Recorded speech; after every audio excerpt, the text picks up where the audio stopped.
Hello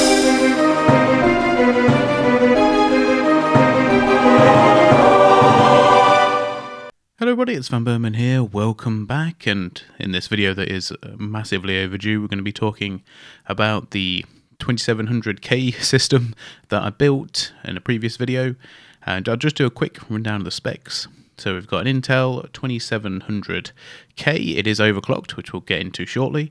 I've got a Hyper 212 Evo CPU cooler, and I've also put an extra Noctua fan on there as well. We've got 16 gigabytes of Corsair Vengeance Pro, I believe, 33 megahertz RAM, DDR3, just in case you're wondering, and a GTX 480. Other specs, obviously you can see the power supply in there, a CX750F RGB, and probably one of the few cases, or this type of case anyway, where it actually makes sense in a way to have an RGB power supply, because at least you can see it. In terms of storage, I've got a 120 gigabyte OCZ Vertex 3, and just to keep in theme, I guess, with the age of the system. And we've also got a couple of hard drives in there. They're just my own ones, and it was a fairly convenient place to store them. So that's about it. There's not too much else to say, really, other than I just added some fans in there. But we're going to be going through, talking about the potential overclock, CPU scores, and the GPU scores. I know at this point I've done several videos on the GTX 480, so I've omitted some of those results. If you want to see more of the GTX 480, there's plenty on the channel for that. But without further ado, let's get into it. So we're going to start off by having a look at CPU-Z's own benchmark, which I haven't used before actually for any sort of videos or anything, but I found it quite interesting because it does give you, in a way, much like Cinebench, different CPUs to test it with. So I'm just looking through the different options in case you're interested to see it. Nothing I haven't mentioned before, but I decided I wanted to try and beat or match a 7700K, and while I was able to, I don't think I necessarily have either the right motherboard or cooler to be able to run the overclock stable. So I'm currently running with 4.8 gigahertz, which doesn't allow me to beat the 7700K, but with a 5.1 gigahertz overclock, which many people have been able to achieve on the 2600 and 2700K, I was able to do it. But as you can see, we're about, 10-15% less than the 7700K, which is a good few, it's not even that, 6%. And 11%, there you go, I should have waited. But in any case, not that far off considering the amount of years difference between these two CPUs. And the 7700K was one that I had previously. So we're also going to do a Cinebench Run. Now this does have a 7700K in it, as in the score is there in the Cinebench. And we're going to do the multi-core CPU and single core. Just going to speed it up until we get to the results. So Cinebench does show a bit of a different result to that we saw in CPU-Z, even though I must say there's nothing wrong with the processor. It is still achieving, fairly decent scores that you would be more than happy with, I should imagine, although probably not for those sort of applications. But, we are trading blows with the 6700HQ, which I believe is one of the laptop processors, but would have been very high end at the time. And, overall, I think it's respectable, is how I would put it, and definitely good enough to pretty much play any game nowadays, I think. Maybe something for a future video. And then the last part is just going to be a quick and dirty user benchmark run. I know some people have issues with it, but I like it. And if you want to see the results, you can do, but they're fairly impressive, I guess, compared to other parts in other systems. And the thing that obviously does let it down is the 480, because the graphics processors are always sort of the bottlenecks and lag a bit behind the CPUs. But, you'll see there's fairly decent scores on there. They, perform quite well. The overclock has been sort of well appreciated for sure. And it's no surprise that the graphics scores the lowest really out of anything.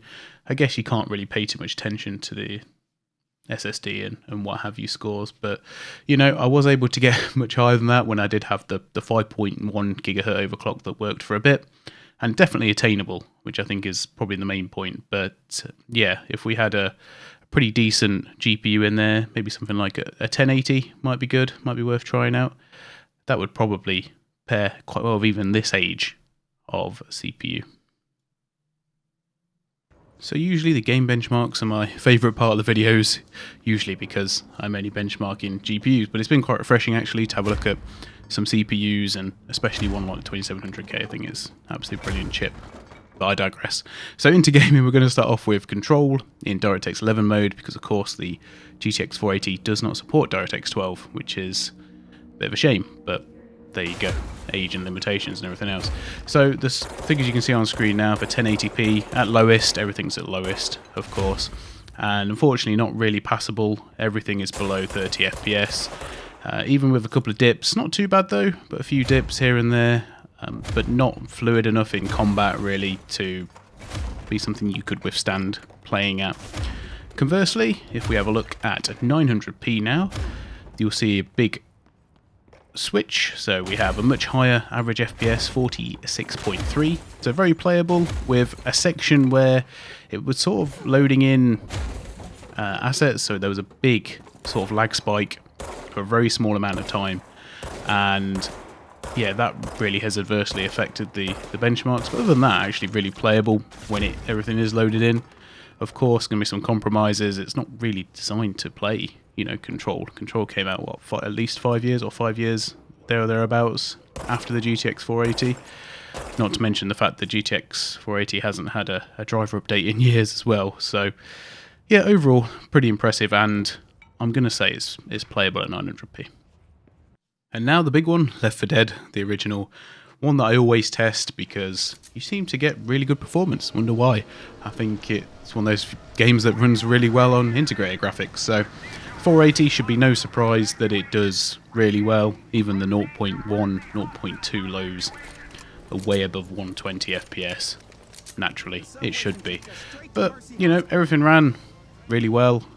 You know, because you get such high frame rates, you are going to see the fluctuation, which is why you can see that on there with the frame timing. That is also shown in the frame rate as well. But really, there's not too much to say. You know, the average frame rate is really good. It's better than the 460 that we looked at previously, as it should be. And actually, you know, moving across the CPU hasn't really made any difference from the 3600, I mean, to the 2700K. And you do actually see a much higher utilization of CPU here, obviously because it's processing those more of those frames. We are seeing, you know, 36-37% on the CPU, which isn't bad, but you know, that's about the max when we're hitting, you know, an average of 200 frames per second. So yeah, CPU, as we've obviously drawn a conclusion at this point, is not the limiting factor here. We're going to be taking a look at the two Middle-earth games now, in Shadow of Mordor and Shadow of War. Just a quick disclaimer, I can't remember what settings I played Shadow of Mordor at, so I don't think it was the lowest. I think Shadow of War was the lowest, and I think Shadow of Mordor may have been medium. So I do apologise for that. But I was able to get it playable at 1080p, I know that much for sure. And I decided to do a bit of a comparison between in-game and the benchmark. And there was hardly really any difference, only 1 point something frames in it, which does at least show that the benchmark is pretty true to the actual gameplay. And you can see that on screen. The top one is the benchmark and the bottom one is in-game. So in-game you do lose 1.4 frames on the average, 2 frames on the 1%, and you actually gain some on the 0.2%. So I don't know what that means, but it's interesting nevertheless. And yeah, obviously Shadow of Mordor, I think minimum GPU on that one is a GTX 460 anyway, so should be playable as expected. And obviously that's the lowest, and I think that's why I did the 480 at medium. Can't remember though. Not great for a video, but I didn't write it down, so what can you do?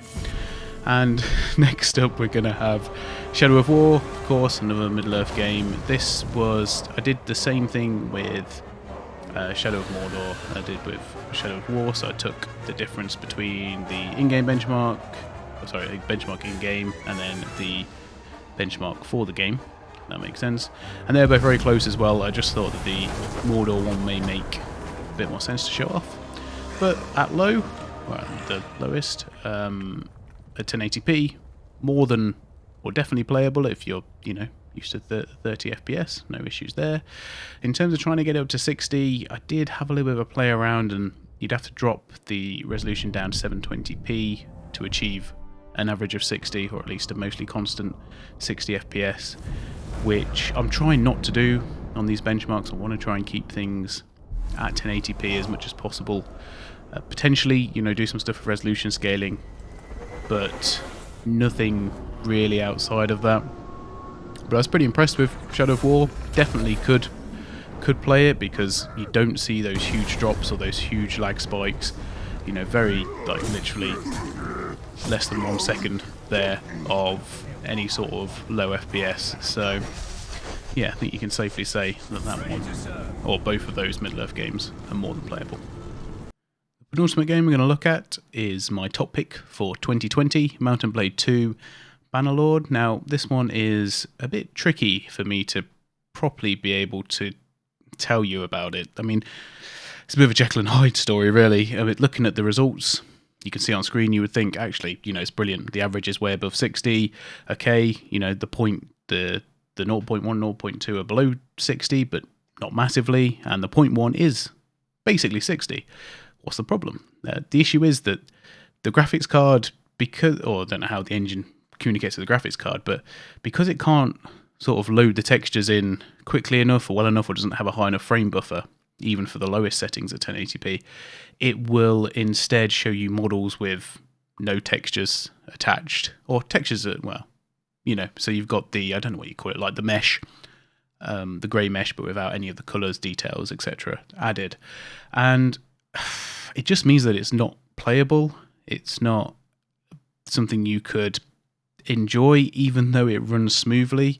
It's a really weird sort of situation that's happened, and I don't normally like to talk too badly about VRAM and stuff like that, but I think that's where the limitation is for this game, and it's a real shame, because it almost feels as though its raw power can do it, and we don't have a 2GB 480 or 2.5 gigabyte 480. We just have the 1.5 gig VRAM version. So yeah, I'm going to have to unfortunately say this one doesn't pass, which is difficult, because the frame rate sort of says different. I must say, I didn't try any lower resolution to see if that would solve the texture quality. It may well do, because of course the lower pixels you're driving may well solve any sort of VRAM issue that you're facing. But yeah, I don't really know how else to diagnose this one. Bizarre. Last game we're going to look at is Biomutant, the game that sort of kicked off the whole kind of GTX 480 run mini-series that's ongoing now, because I love it, but which is great. And it's, one of the ones we looked at, and in that video, I omitted some of the other ones that weren't in there, but I wanted to put Biomutant in because it's a game from this year that came out, obviously, May this year, and one that most surprised me, I guess, by the fact that it does actually work and runs in it at 1080p. Bizarre. We had an average FPS of 30 here. Yeah, okay, there were some stutters, mainly around one or two areas in the map while I was playing it. So not game breaking by any stretch of the imagination. I have gone back and played some more of it on the GTX 480, if you can believe it. But I experienced the same sort of thing. I was in a bit more of a sort of heavier Biomutant or Bio-y area. I did see a little bit of a drop in the frame rate by a couple of FPS. I think I averaged about 26 to 28 FPS in there, just visually, from what I could tell.